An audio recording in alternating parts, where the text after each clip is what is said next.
Meanwhile, Kamala Harris showed up spewing empty rhetoric, the same old lies, meaningless platitudes, offering no plans, no policies, and no details whatsoever, nothing. The two anchors, David Muir and Lindsay Davis, sat there and only corrected me on things where I was right, but didn't correct Kamala on Project 25 that I knew nothing about, on the bloodbath hoax that has been totally debunked, which had to do with the automobile industry that is going to be dying.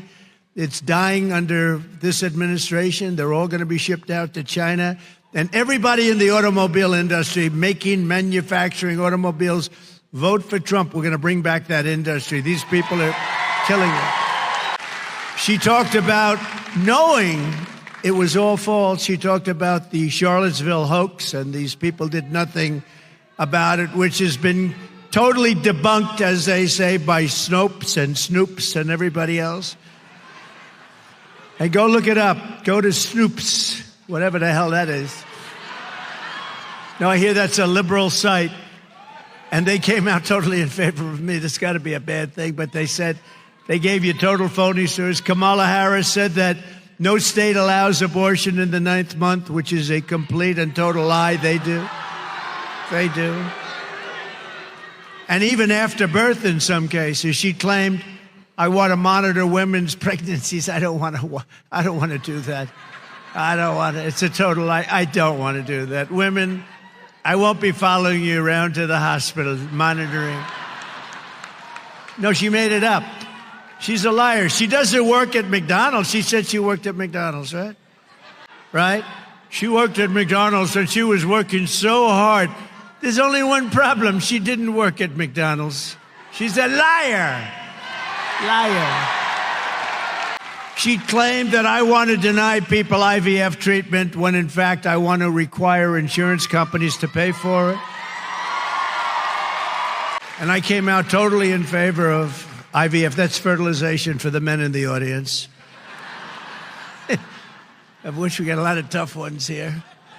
She claims she doesn't want to ban fracking when she said repeatedly over a 10-year period, I will not have fracking. Then about a little while ago, she goes, I'd love to have fracking. Her pollster came back and said, this is not good. In Pennsylvania, you want to ban fracking. That's not so good. That's a big part of what they do, right? And she came back. All of a sudden, she thought fracking was wonderful. Here's what happens with all of these things. Right after the election, she goes back to where she was. But, you know, she did something even worse than that. You know what it is? She was the leader of a thing called a movement, Defund the Police. How about that? She was the leader of the movement to defund the police. Now, think of it. Anybody that wants to defund the police, that's called, she's down and dirty left, okay? That's down and dirty.